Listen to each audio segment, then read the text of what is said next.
Man ir liels prieks, ka jūs esat pēc manas pārtraukuma atkal atgriežušies atpakaļ mūsu konferences telpā. Es domāju, ka jums bija katram par sevi pārdomas par šo dzīves balansu riteni.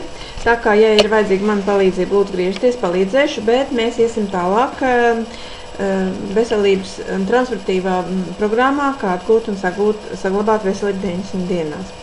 Tātad pirmā tēma, kas ir pati būtiskākā, lai virzītos uz priekšu, lai saprastu par to, cik svarīgi ir katra nākamā, mums ir jāapskata, kā mūsu veselību traktē vēdas. Ziniet, mēs visi esam šeit atnākuši pilnīgi ģeniāli. Mums nav neviena dubultnieka. Tas nozīmē, katrs ar savu dzīves uzdevumu, ar dzimtes uzdevumu, ja iet runa tieši par sievietēm, vīriešiem tas varbūt mazāk skartu.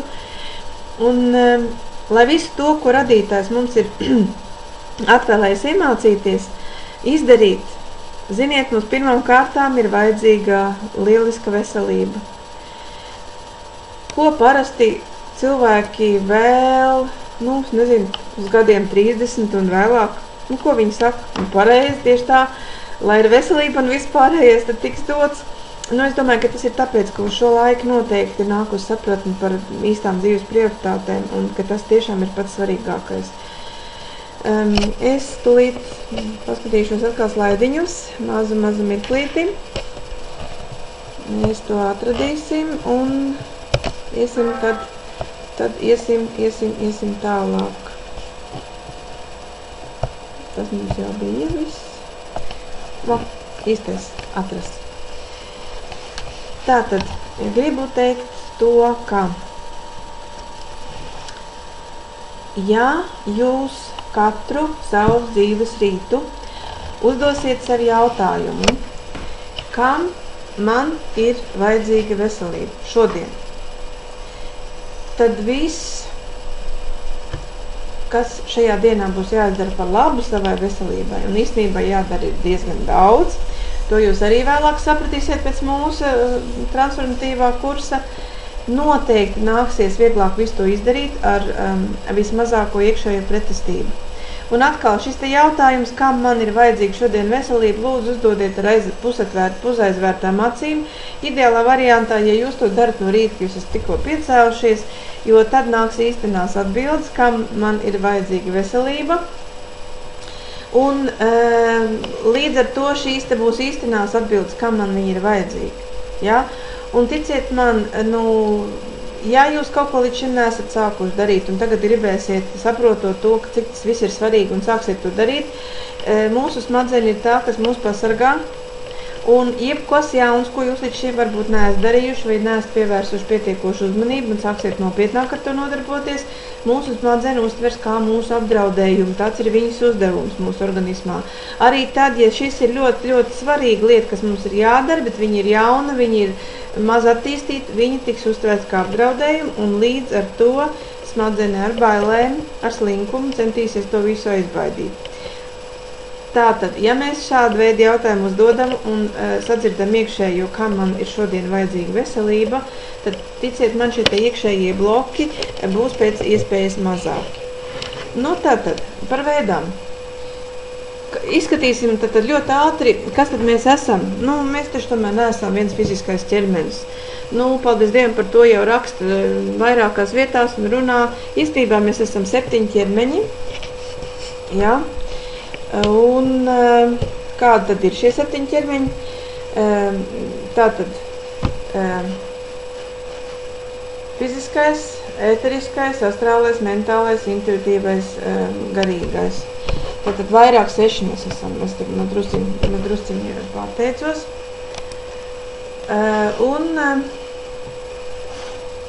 Tas ir apmēram tā. Iedomājamies kāpos galvu, ja, ir lapiņas, un noņemot katru lapu, mēs pietuvojamies serdei. Tātad apskatot mūsu ķermeņus, tāpat atskaitot neredzamās formas, mēs tiekam līdz fizismai formai, ko redzam, ko sajūtam ar pieskārieniem. Ja. Tātad īstenībā izrādās, ka fiziskos formu ļoti rūpīgi ar sevi nodarbojoties ir iespējams pilnībā atjaunot, bet tas ir tiešām ļoti smags darbs, bet atjaunot ir iespējams un ātri pateikšu, ka asinis atjaunojās 50 dienās, āda atjaunojās 14 dienās, nu, ja ir kaut kāds ādas tur lauciņš vajadzīgs, ja, kauli, jā, 10 gados, un aknas ir iespējams atjaunot 1 gadā, ja. Nu, ziniet, mūsu organisms sākotnēji ir radīts, lai pašatjaunotos. Lai šo pašatjaunošanos sasniegt, svarīgākais pamatā īstenībā ir, cik garīgi mēs esam. Cilvēkiem, kas pārvalda savus jūtas un emocijas, šo atjaunošanos ir iespējams sasniegt daudz efektīvāk. Tieši tāpēc es teicu, ka tas ir ļoti smags darbs. Un ļoti daudziem cilvēkiem tas ir tāds, dzenuls, ka es to gribu izdarīt, bet ļoti ātri viņi salūst. Tieši tāpēc es par to jums saku. Tātad atjaunošanās ir sistēmiski šo ķermeni atstrādi. Ja uzdevums ir ne tikai labāk izskatīties, bet patiešām būt jaunākam, kļūt jaunākam. Nu,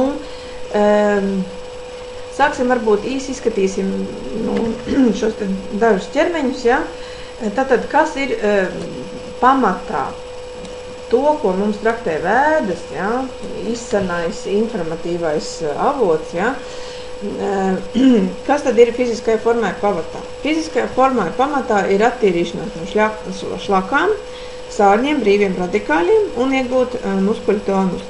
Lūdzu, čatā man uzrakstiet, lūdzu, gribu jūs aktivitāti redzēt, kā jūs redzat, ko mēs varam darīt, lai mēs attīrītos no attīrītos, ja?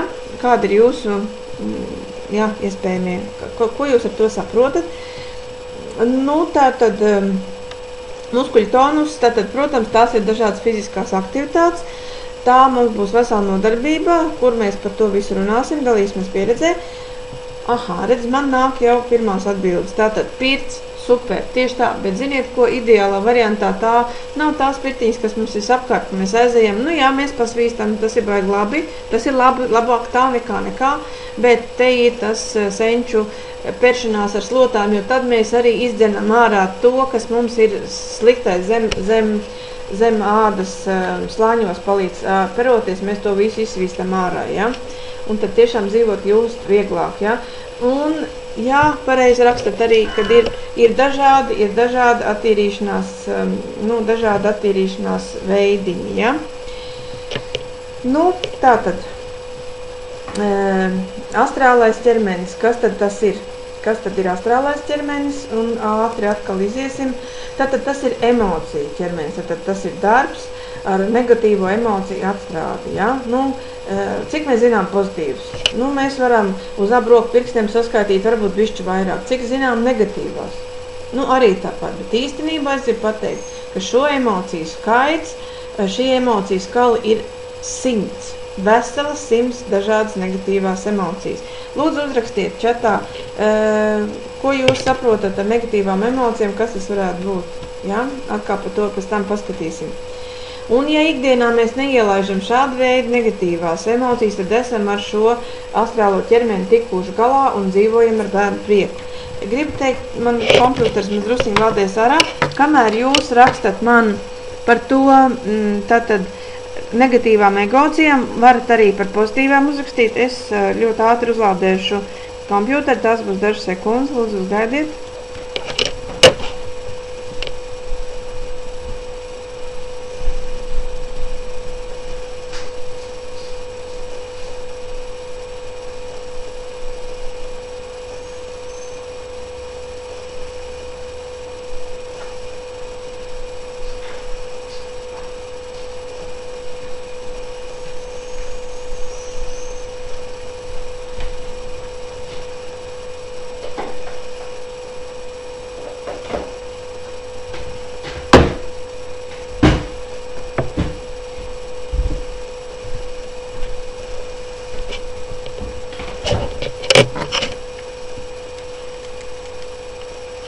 Tā esmu atpakaļ, tikus ar savu uzdevumu galā, un jūs rakstat dusmas, aizvainojums, naids, vai ļoti daudz jūs man rakstat, jā, malači, jūs strādājat labi, man tas priecē, bet, ja jums būtu jāuzraksta 100, jūs to nevarētu, bet īstenībā visums mūs pēc vibrācijām saprot tā, tas ir vesels 100, ja?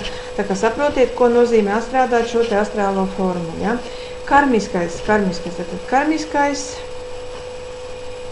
ir jātīra savu rīcības seku smagums. Kas laikam ejot ne tikai izdara spiedienu, ja, bet citi to sauc par sirdsapziņas sāpēm. Redziet, domājot sliktas domas, uztraucoties, līkstot depresijā, cilvēks savu karmisko ķermeni dabīgi baro ar negatīvismu. Es domāju, ka to visu, tas viss izveido zināmas nogūsmas, un līdz ar to mēs vairs neesam spējīgi objektīvi uztvert pasauli, visticamāk, ka tā arī ir, ja. Savukārt, pozitīvi domājot, smaidot, esot labvēlīgi, ap sevīm pulcējot pozitīvus ļaudus, mēs kļūstam noturīgi pret stresu, pret depresiju un pret slimībām. Jūs līdz ar to iekonomējat enerģiju, kur pārveidot jau radošā enerģijā, un līdz ar to dzīvē tad mēs spējam ļoti daudz ko sasniegt. Garīgais ir sajust dievišķā sākumu, sajust mīlestību pret sevi, sajust mīlestību pret visu garīgo, materiālo un fizisko. Ja? Tas ir ļoti īsi, mēs visiem pat nepieskārāmies, tas viss aizņem laiku, un internetā noteikti to visu var kaut kur atrast un palasīt dziļāk. Ja? Tad šāds uzdevums atjaunot organismu īstenībā tiešām ir ļoti grūts un pa spēkam tikai izredzētiem un dažiem garīgi ļoti augsti attīstītiem cilvēkiem. Ja? Un mūsu uzdevums ir mazliet vienkāršāks, nevis atjaunoties, bet savest kārtībā mūsu fizisko veselību. Ja jau kāds to ir pazaudējis vai kāds jūtās diskomfortā ar to, tad atjaunot un nostiprināt to tālāk savā dzīvē jau kā nemainīgu vērtību. Tātad vienkāršosim visu iepriekš dzirdēto. Veselība ir garīgā, fiziskā un mentālā kopums. Garīgā, fiziskā un mentālā kopums, ko mēs ar savu apziņu un brīvo gribu varam iespaidot un uzlabot. Tātad par to arī runāsim. Kā mūsu veselība praktizētas. Izrādās, kā visu mūsu slimību cēloņi ir meklējami īstenībā mūsos pašos. Kā tad tas varētu varbūt izpausties, ja? Izskatīsim tūlītās tomēr drusciņu sīkāk. Tātad izpaužas tas tā, ka mēs varam nesaprast savus dzīves mērķus, mēs varam nesaprast jēgu, misiju. Un īstenībā par šīm lietām aizdomājās jau cilvēki tādā apzinātā vecumā.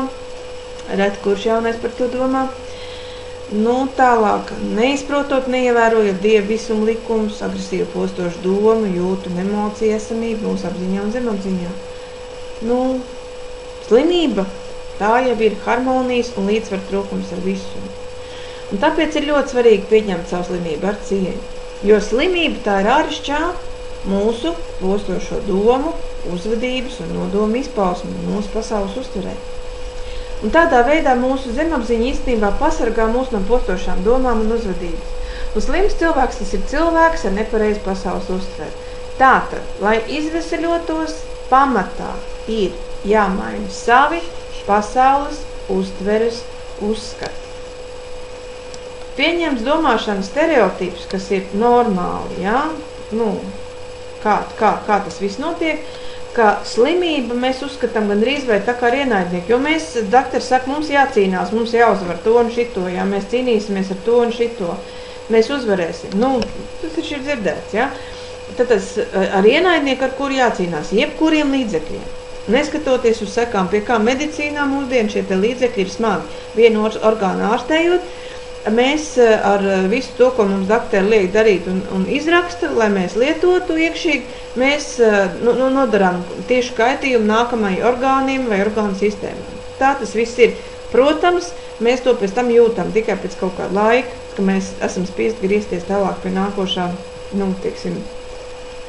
ārsta, ja. Taču īstenībā, ja mēs gribam cīnīties, tad cīnīties ar slimību nozīmē pēc idejas cīnīties pašam ar sevi. Un visumā nav tāda spēka, ko nevarētu izmantot pozitīvi, tāpat kā mūsu slimība. Ja? Tātad tas ir spēks. Tas ir spēks. Un ja mēs šo te spēku jau varētu izmantot, izaugsmei, pēc idejas, ko tad dara? Slimība mums ziņo par ko? Nu, tad par līdzsvaru trūkumu organismā, un mūsu nervu gali signalizē par to, ka tādā veidā mūsu organisma daļā kaut kas nav kārtībā. Ja? Un tātad sāpes tā ir tāda veselīga mūsu nervu reakcija, kur vēlas mums arī to pateikt. Nu, un ja šajās situācijās nevēršam vajadzīgu uzmanību, bet lietojam kaut kāds atsāpinātājs medikamentus, tādējādi atslāpējot slāpes, nākošo reizi zemapziņas sāpes mums pastiprinās, ja? Un, jo zemapziņa par mums rūpējās. Ja? Tā virzās uz konkrētu mērķi, lai pateikt, ka klausies, ar tevi nav kaut kas kārtībā. Un tieši tāpēc pret slimību ir jāizturas ar cieņu. Man ir jāsaka tādas lietas, par kurām varbūt jūs negribēsiet dzirdēt, ja?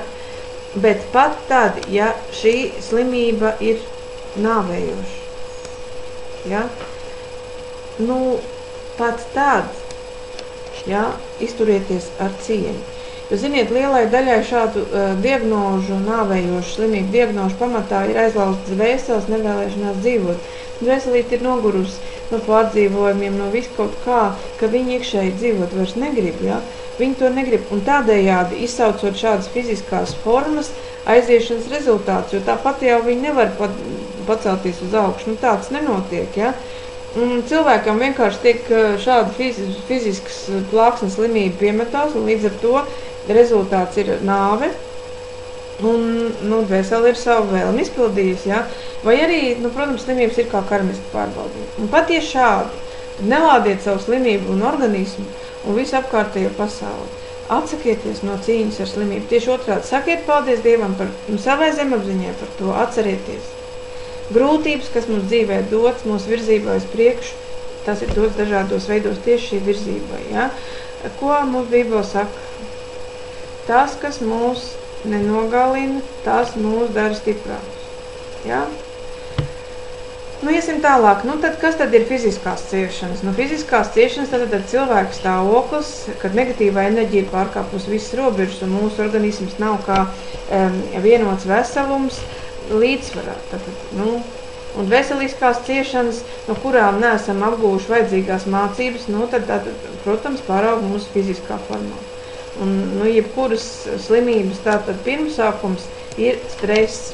Ja? Un katrs reizes ķermenis īstenībā risina kādu uzdevumu pārslimojot. Ja mēs pārslimojam vienkārši vīrusu slimības, kas notiek? Mēs vienkārši izdedzinām negatīvo enerģiju un, protams, arī atvesaļojamies. Hroniska slimība rezultātā notiek nepārtraukta sadedzināšana un tādēļ notiek jauna stresa uzkrāšanā. Ja? Kur neļauj tad mums atvesaļoties. Tāpēc ļoti svarīgi būtu neielaist kaut kādus hroniskus procesus. Un beigās slimība ir jāuztver kā mācības stunda, kurā mums ir kaut kas jāiemācās. To mēs nākamajā stundā skatīsimies, kur būs runa par mentālo darbu, par meditācijām, kā mēs varam sarunāties ar savu slimību. Tas ir tas, kas principā izsens nāk no vēdām.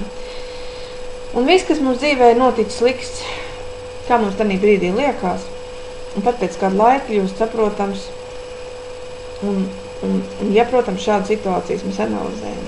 Un tās tad ir arī tās mūsu šīs dzīves apgūtās mācības stundas. Ko es jums gribu teikt? Es jums gribu teikt to, ka sarunāties ar savu ķermeni, tas saucās mentālie darbi un mentālie izrakumi.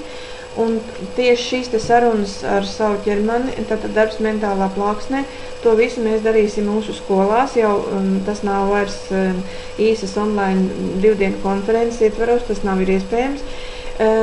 Tāpat mēs nodarbosimies ar emocionālu tēlu terapiju, ja, kur cilvēkiem būs vieglāk, viņš savu problēmu piedos viņai krāsu, smaržu, garšu un ar viņu sarunāsies, un līdz ar to tad arī sapratīs, kam tas viss ir dots.